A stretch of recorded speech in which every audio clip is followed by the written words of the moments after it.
বাংলার সুলতান আলাউদ্দিন হোসেন শাহ হো হো করে হেসে উঠলেন। তার পেয়ারের নাতনি আরজুমান বানু বেগম তাকে আজ একটা আচমক প্রশ্ন করেছেন। স্বাভাবিক জ্ঞান বুদ্ধি বাদশার বেশি না ফকিরের বেশি? পালঙ্কে গায়ে এলিয়ে শাহনশাহ হোসেন শাহ তার বাপ মাহারা আদরের নাতনিকে নিয়ে কিঞ্চিত কৌতুক আলাপে রত ছিলেন। রাজনৈতিক ঝুটঝামেলা বাইরে রেখে তিনি দিলটা একটু হালকা করে নিচ্ছিলেন। এরই মাঝে নাতনি তার এই প্রশ্ন করে বসলেন। প্রশ্ন শুনে আগেই তিনি দিল খুলে হাসলেন। হাসির পর চোখে মুখে কপট বিস্ময় এনে বললেন, কিয়া তাজ্জব, কিয়া তাজ্জব। আরে নাদান औरत, এই বুদ্ধি নিয়ে তুমি এই মহলের ছোটি মালে কাছে যাচ্ছ? বহুত আফসোস কি বাত। শাহজাদি হাসি মুখে বললেন, কি রকম? এটা কোনো প্রশ্ন হলো? এমন প্রশ্ন মালুম একটা বাচ্চাও তো করবে না। কেন কেন? বাদশার চেয়ে ফকিরের জ্ঞান বেশি হলে কোনো ফকির ফকির থাকতো এতদিন? বিলকুল বাদশাহ হয়ে যেত না? বাদশাহ হয়ে যেত জরুর। এই সিধা কথাটাই বোঝে না। কি আমার নসিব, এরকম একটা নালায়েক আর জাহেল আওরাতি আমার আসলি বেগম হওয়ার জন্যে ওত পেতে আছে। বলেই ফের শাহনশাহ ঈষৎ হাসি হাসলেন। সঙ্গে সঙ্গে শাহজাদি কপট রসে বললেন, আমার দায় পড়েছে কোনো আদনা আদমির বেগম হতে। আমার যিনি খসম হবেন তিনি হবেন জ্ঞানবান আর বুদ্ধিমান, কোনো আদনা আদমি নয়। তাই তা আদনা আদমি হলেম আমি কি করে? আদনা আদমি হলে কি আর বাদশাহ হতে পারতাম? বাদশাহর আগের কথা তো বলছি না আমি বলছি বাদশাহর পরের কথা। বাদশাহর পরই তো মানুষ আদনা বা বেওকুফ বনে যায়। তখন একটা ফকিরের যে স্বাভাবিক জ্ঞান বুদ্ধি থাকে, বাদশাহর তা থাকে না। থাকে না? না, অন্তত আমার তাই মনে হয়। শাহনশাহর চোখের নজর স্থির হল। এবার সত্যিই তিনি কিঞ্চিত বিস্মিত হলেন। রসিকতা খাটো করে সবিস্ময়ে বললেন, তোমার এমনটি মনে হওয়ার কারণ? কারণটা তো স্পষ্ট। বাদশাহর পরেই তো মানুষ একটা কৌটার মধ্যে ঢুকে যান। তিনি তখন নিজে কিছু দেখতেও পান না, শুনতেও পান না। অন্যেরা যা দেখান আর শোনান তাই তখন দেখেন আর শুনেন। ফকির মিসকিন আর সাধারণ মানুষ স্বাধীনভাবে যেরকম দেখেন শোনেন বোঝেন, বাদশাহ হলে আর সে মৌকা থাকে না। শাহনশাহ ললাটে এবার কুঞ্চন দেখা দিল। তিনি গম্ভীর কণ্ঠে বললেন, তার অর্থ? বাহ, অমনি রাগ হলো? কথাটা আমার সত্যি কিনা তাই আগে বলো। একই রকম কণ্ঠে শাহনশাহ বললেন, এ প্রশ্ন হঠাৎ কেন তুলছ তুমি? সেইটাই আগে শুনতে চাই। শাহজাদি গোস্সা হলেন। গাল ফুলিয়ে বললেন, যাও, তোমার সাথে আর আমার কোনো কথা নেই। একটা কথা বললাম আর অমনি বাদশাগিরি শুরু হলো। আমি কি তোমার প্রজা না কর্মচারী? শাহজাদি গোমড়া মুখে ঘুরে বসলেন। তা দেখে শাহনশাহ কণ্ঠস্বর হালকা করে বললেন, কি হলো? শাহজাদি শখেদে বললেন, বাপরে বাপরে বাপ, হঠাৎ একটু খায় হেস হলো বলে একটা কথা জানতে চাইলাম, অমনি শুরু হলো প্রশ্ন, কেন, কি বিষয়, কি কারণ ইত্যাদি। যেন ভিন মুলুকের কোনো এক দুশ্মন এসে দাঁড়িয়ে গেছে সামনে। আদনা বলি সাধে? শাহজাদি উঠে যাওয়ার উদ্যোগ করলেন। শাহজাদির কথার ধরনে শাহানশাহ দিলে স্বাভাবিকভাবে একটা সংশয়ের উদয় হয়েছিল, কিন্তু অতি আদরের এ নাতনিটিকে নাখোশ হয়ে উঠে যেতে দেখে সংশয় তার উবে গেল। সঙ্গে সঙ্গে তিনি পূর্বাবস্থায় ফিরে এসে হাসি মুখে বললেন, এই রে, বেগম আমার বিগড়ে গেছে।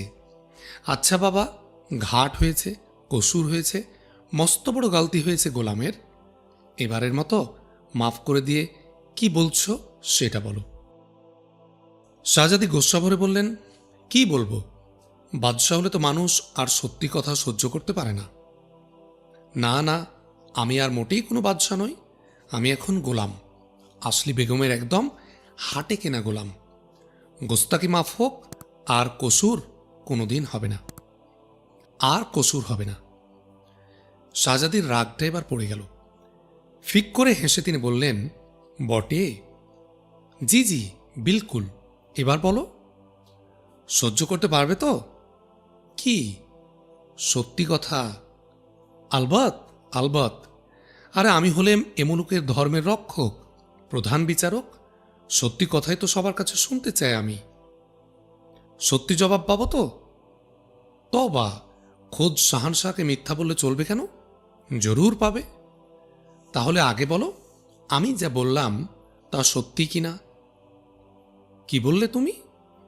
ওই যে বাদশাহ হলে মানুষকে একটা কুঠুরির মধ্যে উঠতে হয়, সব কথা সব খবর অন্যের মুখে শুনতে হয়, অন্যেরা যা দেখায় তাই দেখতে হয়, মানে যাকে বলে অন্যের তোলা খাবার তাকে খেতে হয়, হয় না? হ্যাঁ হ্যাঁ, তা হয়তো হয়। সুলতান তো আর সাধারণ লোকের মতো হরহামেশা গ্রামে গঞ্জে হাটে বাজারে ঘুরে বেড়াতে পারে না। তাকে একটা সীমিত গণ্ডির মধ্যে থাকতেই হয়।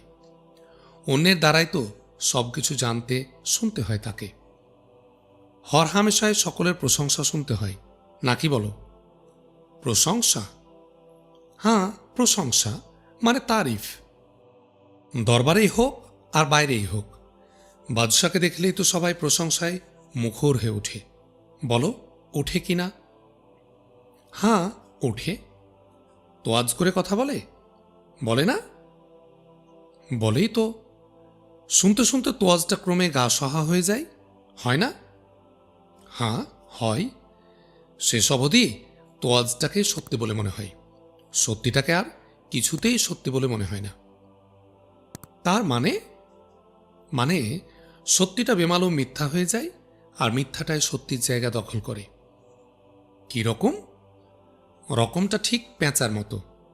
পেঁচারা তো সবসময় কোটরে, অর্থাৎ গর্তে লুকিয়ে থাকে। গর্তের মধ্যে আলো থাকে না, সেখানে থাকে অন্ধকার, ঘোর অন্ধকার। অন্ধকারে থেকে থেকে অন্ধকার তাদের গা সহা হয়ে যায়। অন্ধকারই তখন তাদের কাছে আলো বলে মনে হয়। তাই তারা আলো দেখলে আধার ভেবে কোটরের মধ্যে ঢুকে পড়ে, আধার হলে আলো ভেবে বেরিয়ে আসে। ঠিক নয় দাদু? সুলতানের দুই ভ্রু আবার কুঞ্চিত হল। এ নাতনির প্রতি সুলতানের চরম দুর্বলতা এবং স্নেহের কারণ মূলত দুইটি। একটি, সে এতিম ও সুলতানের প্রতি তার প্রীতি আকর্ষণ অপরিসীম। অপরটি, তার অসাধারণ মেধা। এতটা তীক্ষ্ণ মেধার আওরাত হেরেমে তার বড় একটা আছে বলে জানা নেই সুলতানের। ফলে তিনি শুরু থেকে অনুধাবন করতে পেরেছিলেন তার এই অতিশয় বুদ্ধিমতী নাতনিটা তাকে কোন দিকে নিয়ে যাচ্ছে। শেষ অবধি তাকে যে সে এখানেই এনে দাঁড় করাবে তাও তিনি বুঝেছিলেন। তিনি শুধু বুঝলেন না এর পেছনে অন্তর্নিহিত কারণটা কি। নাতনির এই প্রশ্নের জবাবে শাহানশাহ পুনরায় কিছুটা গম্ভীর কণ্ঠে বললেন, তুমি কি মনে করো বুড়ো হয়েছি বলে আমি বুড়বক বনে গেছি, কিছুই বুঝি না? কেন, তা বুঝবে না কেন? তাহলে এবার বলো তো দেখি, তোমার এই ভণিতার পেছনে আসল কথাটা তোমার কি? উহু, তার আগে তুমি বলো আমি যা বললাম তা সত্যি কিনা। হ্যাঁ, ভুলে যেও না, তুমি সত্যিটা বলবে বলে কথা দিয়েছ আমাকে। ও হ্যাঁ, তা বক্তব্য তোমার কিছুটা সত্যি, বিলকুল সত্যি নয়। কিছুটা সত্যি তো? হ্যাঁ, কিছুটা সত্যি। কিন্তু কেন, উদ্দেশ্য কি তোমার?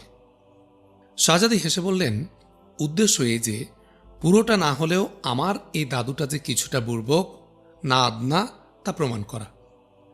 আদনা? তাই বই কি। বাদশাহ হলে জ্ঞানী মানুষকেও যেখানে আদনা হয়ে যেতে হয় সেখানে ওই বাদশাগিরি নাই বা করলে ওটা ছেড়ে দাওগে। ছেড়ে দেব? আমার মনে হয় সেই ভালো। তোয়াজটাকে তোয়াজ বলে ভাবতেই যখন পারো না, ওর মধ্যে যে সত্যের বড়ই খেলাপ আছে এটা যখন মগজে আদৌ খেলে না, তখন আস্ত একটা ভালো মানুষ খামাখা এভাবে পঙ্গু হয়ে না থেকে ওটা ছেড়ে দেয়াই ভালো। শাহান সাহেব আর ভারিক্কি চালে বললেন, বেগম সাহেবা, আদনা পেয়ে তো অনেক খেলাই খেললে, এবার মেহেরবানি করে বলবে কি তোমার শেষ কথাটা কি? শেষ কথা?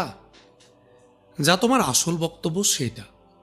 আদনা বুর্বক যাই ভাবো, ভুলে যাচ্ছ কেন আমি এ মুলুকের সুলতান?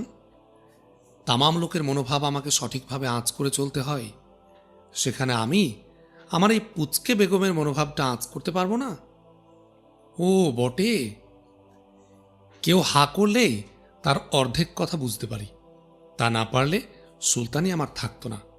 ও সব ডালবাহানা রাখো, কি বলতে চাও তা ঝটপট বলো তো শুনি। সুলতান এবার যথার্থই গম্ভীর হলেন। তা লক্ষ্য করে শাহজাদি ঢোক চিপে বললেন, ওরে বাপরে, ফের সুলতানগিরি শুরু হলো? তা মানে কথাটা হচ্ছে? মানে না, আজ থাক। থাক মানে? আঁচ করতেই যখন পেরেছ তখন এত তাড়া কিসের? ছোটি বেগম, ভয় নেই ভয় নেই, তোমার রাজ্য ঐশ্বর্য নিয়ে কোনো কথা নয়, কোনো গুরুতর কথাও নয়। কথা আমার একেবারেই মামুলি। মামুলি? হ্যাঁ, বিলকুল মামুলি। আমি যা বলতে চাই তা ইতোমধ্যে বলেও ফেলেছি, আর তুমিও তা ঠিকই বুঝতে পেরেছ। ঠিকই বুঝতে পেরেছি? আলবাত পেরেছ। তোমাকে আমি চিনি না? ওর বাইরে আর বেশি কথা নেই। যেটুকু বলেছি ওই নিয়ে সোচ করতে থাকো, আখেরে কাজ দেবে, বাকিটুকু পরে। সুলতান রুষ্ট হলেন। রুষ্টভাবে তিনি ফের প্রশ্ন করতে গেলেন, কিন্তু এর মধ্যে আওয়াজ দিয়ে সুলতানের খাস বান্দা দরজায় এসে হাজির হল। সে কুর্নিশ করে সসংকোচে বলল, খোদাবন্ধ। নজর ফিরিয়ে সুলতান তার দিকে তাকাতেই পুনরায় সে কুর্নিশ করে বলল, জাহাপনা, হুজুরে আলা খান রকুন খান সরহাটি সাহেব। সুলতানের চোখের নজর তীক্ষ্ণ হল। গুরুগম্ভীর কণ্ঠে তিনি বললেন, কোথায় সরহাটি সাহেব? বালাখানায় অপেক্ষা করছেন জনাব। তিনি জানতে চাইলেন, হুজুর যদি ব্যস্ত বা বিশ্রামে থাকেন তাহলে তিনি পরে আসবেন। লহমাখানেক চিন্তা করলেন সুলতান। এরপর তিনি বললেন, না, তাকে ইন্তজার করতে বলো, আমি এক্ষুনি আসছি। জহুকুম খোদাবন্ধ। কর্নিশ করে খাসবান্দা চলে গেল। শাহজাদি মুখ তুলে চাইতেই শাহানশাহ ম্লান হেসে বললেন, সুলতানের আবার বিশ্রাম কি? যাই, তোমার কথা পরেই শুনব। শাহানশাহ পালং থেকে উঠলেন। শাহানশাহ বাংলার সুলতান শাহানশাহ আলাউদ্দিন হোসেন শাহ বাংলার একটানা স্বাধীন সালতানাতের এক উজ্জ্বল জ্যোতিষ্ক। ইখতিয়ার উদ্দিন মোহাম্মদ বিন বখতিয়ার খলজি প্রতিষ্ঠিত বাংলার মসনদে অদ্যতক স্বাধীন পরাধীন অগণিত শাসক ও সুলতান উঠলেন আর নামলেন। কেউ সাড়ম্বরে উঠে দপদপ করে জ্বললেন, কেউ বা টিমটিম করে উঠে ফের টিমটিম করেই নিভে গেলেন। কেউ হারিয়ে গেলেন বিস্মৃতির অতল তলে, কেউ জনমনে জেগে রইলেন অনেক দিন। এদের আবার কেউ নানাবিধ কারণে জেগেই শুধু রইলেন না, বাংলার ইতিহাসে অমর হয়ে রইলেন। শাহানশাহ আলাউদ্দিন হোসেন শাহ এমনই এক বিরল ব্যক্তিত্ব, যিনি শৌর্যে বীর্যে গুণে ও মহত্বে শুধু বাংলার ইতিহাসেই নয়, বিশ্বের ইতিহাসে এক অবিনশ্বর আসন দখল করে নিলেন। রাজা গণেশপুত্র জালালউদ্দিন মোহাম্মদ শাহ যদুর বংশধরের অবলুপ্তির পর এবং মসনদ দিয়ে সাদি খান ও নাসির খান নামক দুই নওকরের প্রতিদ্বন্দ্বিতার কালে ইলিয়াস শাহী বংশের পুনরুত্থান ঘটে নাসির উদ্দিন মাহমুদ শাহর মাধ্যমে। সুলতান নাসির উদ্দিন মাহমুদ শাহ এবং তৎপুত্র রুকনউদ্দিন বারবাক শাহ দেদীপ্যমান দ্বীপ সম বাঙ্গালার তখতে আসীন থাকেন। এদের পরেই এ বংশের আলো স্তিমিত হয়ে আসে। এদের পরে আর তিনজন সুলতান যথাক্রমে শামসুদ্দিন ইউসুফ শাহ, সিকান্দর শাহ ও জালালউদ্দিন ফতেহ শাহর 13-14 বছর কাল বাঙ্গালামূলক শাসন করেন। তাদের আমলে হাবশি সেনাসৈন্য এবং কৃতদাসদের প্রতিপত্তি আগাছাবৎ শত পল্লবে বৃদ্ধি পেতে থাকে। শেষ অবধি এ বংশের শেষ সুলতান জালালউদ্দিন ফতেহ শাহ হাবশিদের ঔদ্ধত্যে ক্ষুব্ধ হয়ে তাদের বিরুদ্ধে শাস্তিমূলক ব্যবস্থা গ্রহণ করেন, কিন্তু তখন অসময়। হাবশিদের ক্ষমতা তখন তুঙ্গে। ফলশ্রুতিতে হাবশিরা দল পাকিয়ে ফতেহ শাহকে হত্যা করে এবং জনৈক বারবাক শাহ সুলতান শাহজাদা নাম ধারণ করে বাংলার তখতে উঠে বসেন। নিহত ফতেহ শাহর পত্নী ও শিশুপুত্র প্রাণ ভয়ে প্রাসাদ থেকে পালিয়ে যান এবং প্রত্যন্ত এলাকায় সাধারণ প্রজার মতো দুঃখে কষ্টে কালাতিপাত করতে থাকেন। হাবশিদের শাসনকাল মাত্র 6 থেকে 7 বছর স্থায়ী হয়।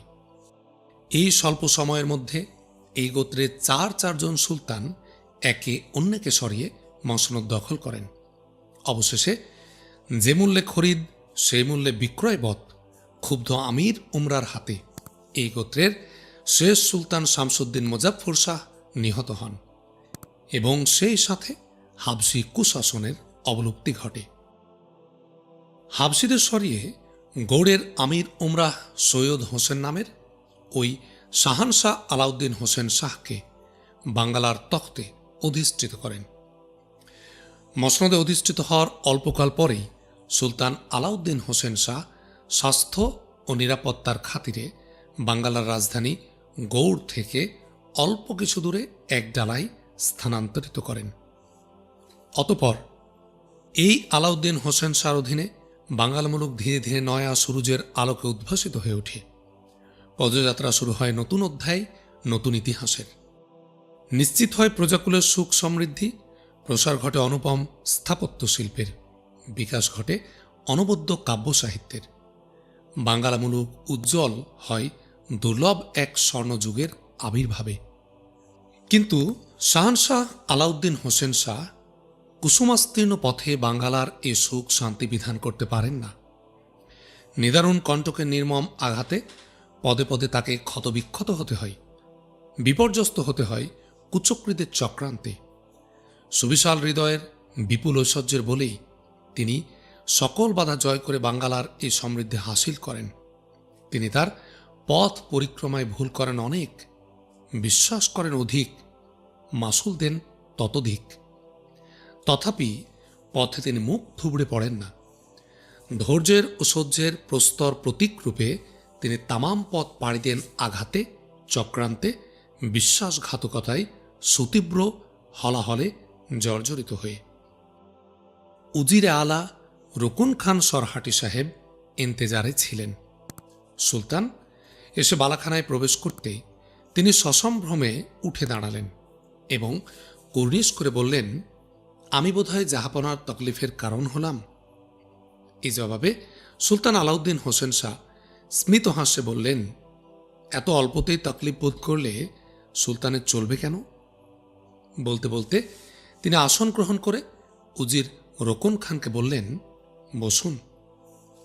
রোকন খান সরহাটি আসন গ্রহণ করলে সুলতান ফের বললেন, খোদ উজিরে আলা স্মরণ করেছেন আমাকে, এটা ফালতু ব্যাপার নয়। বলুন, তকলিফ করে নিজে যখন এসেছেন তখন মামুলি কোনো বিষয় নিয়ে আসেননি, ঘটনাটা কি সেটা বলুন। উজিরে আলা গম্ভীর কণ্ঠে বললেন, ঘটনাটা জনাব যেমনই পরিহাসের তেমনই পরিতাপের। অর্থাৎ নবদ্বীপের ব্রাহ্মণ গোষ্ঠী, এরা আমাদের শান্তিতে থাকতে দেবে না। এদের আকাঙ্ক্ষা আর উপদ্রব দিন দিন এত বৃদ্ধি পাচ্ছে যে আর উপেক্ষা করার কোনো অবকাশই তারা রাখছে না। যেমন এদের মানসিকতা সম্পর্কে জনাব নিজেও যথেষ্ট অবহিত আছেন। এক্ষণে এদের কার্যকলাপ বরদাস্ত করার বাইরে চলে গেছে। স্রেফ প্রশাসনের নয়, বাংলার সালতানাতের বিরুদ্ধে এখন তারা প্রকাশ্যে এক হুমকি হয়ে দাঁড়িয়েছে। সুলতানের ললাটে চিন্তার রেখা ফুটে উঠল। জিজ্ঞাসুনেত্রে চেয়ে তিনি বললেন, কারণটা কি? তাদের সাথে কেউ কি কোনো দুর্ব্যবহার করেছে? জি না জনাব, তেমন কোনো ঘটনা আদৌ কিছু ঘটেনি। প্রসঙ্গ সেটা নয়। তাহলে প্রশাসনিক দিক থেকে তাদের স্বাধীন জীবনযাত্রার আমরা তো কোনো প্রকার হস্তক্ষেপ করিনি, যাতে করে তারা তাদের ধর্মবিশ্বাস নিয়ে নিশ্চিন্তে বসবাস করতে পারে। তাদের আচার অনুষ্ঠান, সমাজ জীবন যাতে করে বিন্দুমাত্র বিঘ্নিত না হয়, সেদিকে আমার প্রখর দৃষ্টি আছে। সে তো অবশ্যই। ইসলামের বিধানে পরধর্মের প্রতি যে সহিষ্ণুতা আছে, সে সহিষ্ণুতার নীতি তো পুঙ্খানুপুঙ্খরূপে গ্রহণ করা হয়েছে। আমাদের নীতি লাকুম দিন হুকুম ওয়ালিয়া দিন, তোমার ধর্ম তোমার, আমার ধর্ম আমার। তবু কেন ক্ষোভ থাকবে তাদের? জনাব, সম্পূর্ণ স্বাধীনভাবে তারা তাদের গোত্র, সমাজ, পেশাবৃত্তি নিয়ে জীবনযাপন করছে। তাদের সুখ, শান্তি, নিরাপত্তা সর্বতোভাবে নিশ্চিত করা আছে। এরপরও আর কি চায় তারা? এখন তারা মসনদ চাই। সুলতানের দু চোখ দপ করে জ্বলে উঠল। তিনি রোষ ভরে বললেন, খান সাহেব, ঘটনাটা এ পর্যন্ত গড়িয়েছে বলেই আমাকে এই অসময়ে আসতে হয়েছে জনাব। সুলতানের বিস্ময়ের ঘোর কাটল না। তিনি স্তম্ভিত কণ্ঠে বললেন, মসনদ চাই? এ আর বিচিত্র কি জনাব? বসতে পেলে শুইতে চাওয়াটা স্বভাব ধর্ম মানুষের। ওরা এখন এই পর্যায়ে এসে পৌঁছেছে। তার অর্থ, প্রথম থেকে তারা যদি আতঙ্কের মধ্যে থাকত, তাহলে নিজেদের সুখ শান্তি আর নিরাপত্তার প্রশ্ন নিয়ে তুষ্ট থাকত তারা। মসনদের কথা কশ্চিন কালেও ভাবত না। জাহাপনার এই উদার নীতি তাদের উৎসাহিত করেছে, তাদের আকাঙ্ক্ষা আর লিপসাকে আসমানে তুলে দিয়েছে। শাহনশাহর দুই চোখে আর এক ঝলক রক্ত ছুটে এলো। গোস্বা ভরে চেয়ে তিনি বললেন, উজিরে আজম। রকুন খান উঠে দাঁড়িয়ে পুনরায় কুর্নিশ করলেন। কুর্নিশ করে বললেন, গোস্তাকি মাফ হয় জাহাপনা, আমি নিরুপায় হয়ে বলছি। অপ্রিয় হলেও কথাটা আমার অর্থহীন বা দুর্বোধ্য কিছু নয়। একটু সোচ করলে জনবতা সঠিকভাবে অনুধাবন করতে পারবেন। শাহনশাহ দমে গেলেন। শান্ত কণ্ঠে বললেন, বসুন। সরহাটি সাহেব আসন গ্রহণ করলে শাহনশাহ দুঃখিতভাবে বললেন, কিন্তু এ কি বলছেন আপনি? তাই বলে সরাসরি মসনদের দিকে হাত বাড়াবে তারা? এতটা আসলে সম্ভব হয় কি করে? কেন হবে না জনাব? এ মুলুকে যে তাদের, এ মসনদ যে তাদেরই প্রাপ্য, এ চিন্তা কি তারা কখনো পরিহার করতে পেরেছে?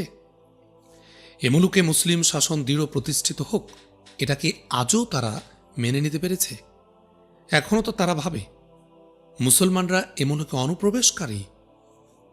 এর জবাবে শাহনশাহ সঙ্গে সঙ্গে বললেন, তাই যদি বলেন তাহলে তারাও তো এ মুলুকে অনুপ্রবেশকারী। অনার্যদের দেশে তারাও তো অনুপ্রবেশ করেছে। অনার্যরা মেনে নেয়নি তাদের? সেটা তো তাদের নিজের কথা হুজুর। নিজের দোষ স্বীকার করে কয়জন? সেটা তারা বিলকুল ভুলে গেছে। এতদিন পরেও তাহলে আমাদেরটা তারা মনে রেখেছে কেন? উজিরে আলা ইতস্তত করে বললেন, আবার সেই গোস্তাখির কথা হুজুর। অর্থাৎ আমরা তাদের মনে রাখতে দিয়েছি বলেই মনে রেখেছে। অনার্যদের মুলুক দখল করার পর তারা অনার্যদের এমন অবস্থায় রেখেছে যে অনার্যরা মাথা তুলতে পারেনি। নত হয়ে থেকে থেকে তারা ওই অবস্থাকে সত্য বলে মেনে নিয়েছে। ফলে আর্যদের সাথে তারা সন্ধি স্থাপন করে বা মিটমাট করে নিয়ে আর্যদের প্রাধান্য হ্রষ্টচিত্তে গ্রহণ করেছে। আর্যদের সাথে তারা সখ্যতা স্থাপন করেছে। আমরা আমাদের উদার নীতি দিয়ে এ আর্য হিন্দুদের কি কখনো ভুলতে দিয়েছি যে এ মুলুকের শাসনকর্তা আর তারা নয়, আমরা? উজির সাহেব, বরং তাদের এনে পাশে বসে শাসন কাজটা মূলত আমরা তাদের হাতেই তুলে দিয়েছি। এরপর আর সে কথা তাদের ভোলার প্রশ্ন আসবে কেন? শাহনশাহ চোখের ভ্রু কুঞ্চিত করলেন। ফের তিনি খানিকটা উষ্ণ কণ্ঠে বললেন, কি বলতে চান আপনি? নিদারুণ সত্যটা আমি তুলে ধরতে চাইছি জনাব, ঐতিহাসিক সত্য। রাজা গণেশের কথা কেউ আমরা ভুলিনি। এ তো সেদিনের ব্যাপার বলা যায়। কিসের বলে আর কোন অবস্থার সুযোগে মসনদটা তিনি দখল করে নিলেন আর এ মুলুকে পুনরায় হিন্দু রাজ্য প্রতিষ্ঠায় ব্রতী হলেন, সে কথা আমার চেয়ে জাহাপনার কিছুমাত্র কম জানা নেই। এমন মওকা ওই দাবিড় বা অনার্যরা পেলে তারাও আর আর্যদের মেনে কখনো নিত না। ওই ককেশাস পর্বতের দিকেই ঠেলে দিত আর্যদের। সুলতান আলাউদ্দিন হোসেন শাহ নীরব হয়ে গেলেন। এরপর কোনো কথাই বললেন না। গভীরভাবে অনেকক্ষণ চিন্তা করার পর তিনি গম্ভীর হয়ে বললেন, খান সাহেবের কথার মধ্যে আর পাঁচজনের মতো ওই পক্ষপাতিত্বের দিকটাই পরিস্ফুটিত হয়ে উঠছে, যা আমার অভিপ্রেত নয়। খোদাবন্ধ, আমি অনেক অমুসলমান ব্যক্তিদের অনেক বড় পদে রেখেছি। বলা যায় অধিকাংশ বড় পদই তাদের আমি দিয়েছি। এ নিয়ে আমার অনেক আপনজনে নাখোশ। আপনিও ফের সেই দিকে ইঙ্গিত করবেন এটা আমি আশা করিনি। সংকীর্ণতার চেয়ে উদারতাই মানুষের বড় ধর্ম। আমি এই নীতিতেই বিশ্বাসী। খান রোকন খান সরহাটি সাহেব মনে মনে ক্ষুণ্ণ হলেন। এত কথার পরও এই সহজ বোধটা সুলতান এভাবে নির্দ্বিধায় এড়িয়ে যাবেন, আর না হোক এ নিয়ে একটু সংকোচ বোধও করবেন না, এটা দেখে তিনি ব্যথিত দিলে তাজ্জব হলেন। চকিতে একটু থেমে তিনি ক্ষুণ্ণ কণ্ঠে বললেন, কসুর নেবেন না জনাব। উদারতা যে নিঃসন্দেহে একটি মহৎ গুণ, এটা আমিও স্বীকার করি। কিন্তু সেই উদারতাকে যদি কেউ দুর্বলতা মনে করে, সেই উদারতার জন্যে কৃতজ্ঞ না হয়ে ওই উদারতার সুযোগে কৃতজ্ঞ হয়ে ওঠে, সেখানে উদারতা প্রদর্শন আসলে কোনো গুণ কিনা এ বিষয়ে যথেষ্ট সন্দেহ আছে আমার। তার অর্থ, ওই রাজা গণেশের দৃষ্টান্তকেই তারা চরমভাবে আঁকড়ে ধরে রয়েছে জনাব। এদেশ আগে হিন্দুদের ছিল, রাজা গণেশের আমলেও ছিল।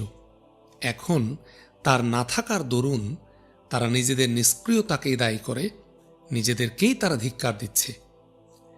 রাজা গণেশের ওই ব্যর্থতাকে সফল করার জন্যে তারা এখন দৃঢ় সংকল্প নিয়েছে এবং সেই মোতাবেক সঙ্গবদ্ধ হচ্ছে।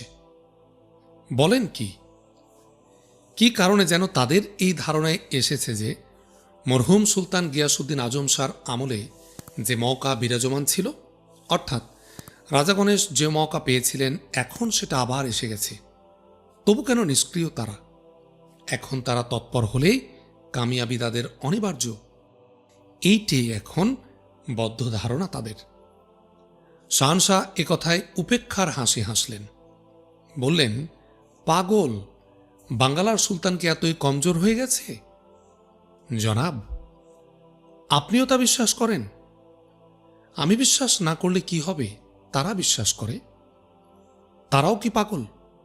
পাগল হবে কেন? তাদের গন্ধর্বে না কোনো ধর্মগ্রন্থে তারা পেয়েছে এ মুলুক আবার হিন্দু মুলুক হবে, আর অচিরেই তা হবে। সুতরাং সুলতানের পরাক্রম নিয়ে তারা ভাবতে যাবে কেন? ওই বিশ্বাসেই তারা এখন তন্ময় এবং ওই বিশ্বাসের ভিত্তিতেই তারা এখন মরিয়া। তাজ্জব! এ বিশ্বাস নবদ্বীপে এখন এক বহুল প্রচারিত বিশ্বাস। এ বিশ্বাসের জোরেই তারা এমন দ্রুত গতিতে সংঘবদ্ধ হচ্ছে। এ নিয়ে এখন অহরহ গোপন বৈঠক বসছে এবং সালতানাতের উপর চরম আঘাত হানার ষড়যন্ত্র ক্রমেই জোরদার হয়ে উঠছে। সুলতান আলাউদ্দিন হোসেন শাহ যার পর নেই বিস্মিত হলেন এবং বিস্মিত কণ্ঠে বললেন, এ কি তাজ্জব কথা বলছেন আপনি খান সাহেব? তাদের মানসিকতার খবর আমিও রাখি। মুসলমান শাসনের প্রতি তারা যে নারাজ, সালতানাতের ক্রমবর্ধমান শক্তিতে যে তারা নাখোশ, তাও আমি জানি। কিন্তু তাই বলে তারা এতদূর এগোবে, এ যে আমি কল্পনা করতেই পারছি না। এই অকল্পনীয় বিষয়টা এখন বাস্তব রূপ পরিগ্রহণ করছে, প্রকাশ্য বাস্তব। আর এই জন্যেই আমাকে এত উদ্বিগ্ন হয়ে ছুটে আসতে হয়েছে। যথাসত্ত্বর ব্যবস্থা গ্রহণ একেবারে অপরিহার্য হয়ে পড়েছে জনাব।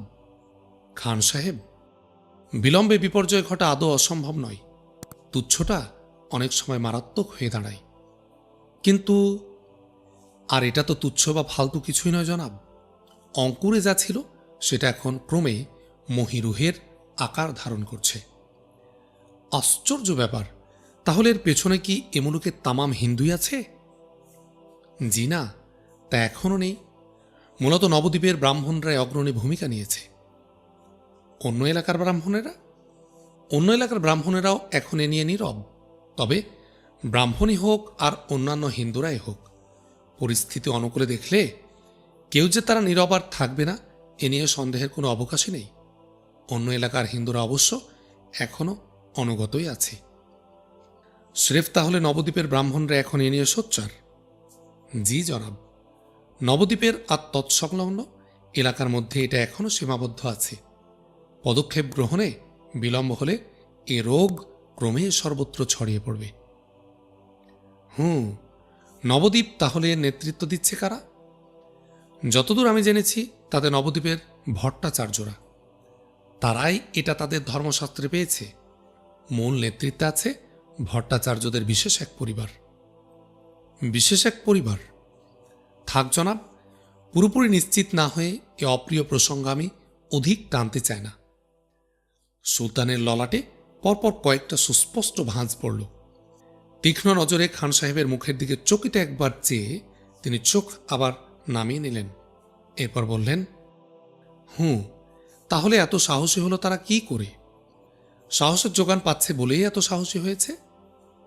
যোগান পাচ্ছে? কোথা থেকে যোগান পাচ্ছে তারা? গোস্তাখি মাফ করবেন জনাব, আমার বিশ্বাস জনাবের দরবার থেকে যোগান যাচ্ছে তাদের কাছে।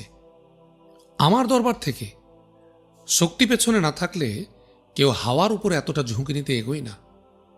উজিরে আজম মাথা নিচু করলেন।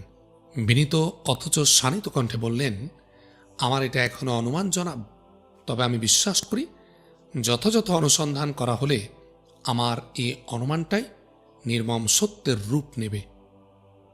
বটে। শাহনশাহর চোখে মুখে চরম বিরক্তি ফুটে উঠল। রোকন খানের কথায় যে তিনি তৃপ্ত হতে পারলেন না তা অতিশয় স্পষ্ট হয়ে উঠল। উজিরে আলা অতপর কুণ্ঠিত কণ্ঠে বললেন, জাহাপনা। শাহনশাহ রুষ্ট কণ্ঠে বললেন, আমার দরবারের কথা থাক, একেবারে তামামটা নিয়ে টানাটানি করবেন না। অনুসন্ধানটা ওই নবদ্বীপেই জোরদার করার ব্যবস্থা করুন। বহিঃশত্রুর সাথে এমনিতেই লেগেই আছে লড়াই, সেখানে অভ্যন্তরের কোনো ব্যাপারে হাত দিতে হলে ভালো করে বুঝে সুঝেই হাত দেয়া ভালো। জনাব, নবদ্বীপের যে খবর পেয়েছেন আপনি, তার সত্যটাই আগে আরও নির্ভুলভাবে যাচাই করে নিন। ঘটনা এমন হলে পদক্ষেপ গ্রহণে আদৌ আমার বিলম্ব কিছু হবে না। আর আসল জায়গায় ঘা পড়লে দরবারও আমার আপসে আপ ঠান্ডা হয়ে যাবে। খোদাবন্ধ, গোয়েন্দা শমশের আলী কোথায়? তার লোকেরা এই খবর এনেছে জনাব, সব জেনে শুনেই এনেছে। তার লোকের কথা ছেড়ে দিন, খোদ শমশের আলীকেই পাঠিয়ে দিন সেখানে। আপনার কথা অবিশ্বাস আমি করছি না, তবু আরও সঠিক ও নির্ভুল তথ্য আমার চাই। যে হুকুম জাহাপনা। নাখোশ হলেন কিছু? জনাব, আপনি তো শুধু উজিরে আলাই নন, আপনি একজন সুদক্ষ সালার। কারো উপর আঘাত হানার আগে তার কসুরটা নির্ভুলভাবে যাচাই করে নেয়াই তো বিরচিত এবং বেহতর। জি, যাচাই করে দেখতে আর দোষ কি জাহাপনা, তাতে বরং আরও বেশি নিশ্চিত হওয়া যায় আর সঠিক পদক্ষেপ নেওয়া যায়। ঘটনাটার গোপনীয়তা রক্ষার্থে আর এই ব্যাপারে জনাবের আশুদৃষ্টি আকর্ষণের উদ্দেশ্যেই আমার নিজেরই তড়িঘড়ি করে আসা। জনাবের দৃষ্টি আকর্ষণ করতে সক্ষম হয়েছি, এই তো আমার তৃপ্তি জনাব। বহুত খুব, তাহলে যান শমশের আলীকে পাঠিয়ে দিন। সে ইমানদার, নির্ভরযোগ্য আর কাজের ছেলে।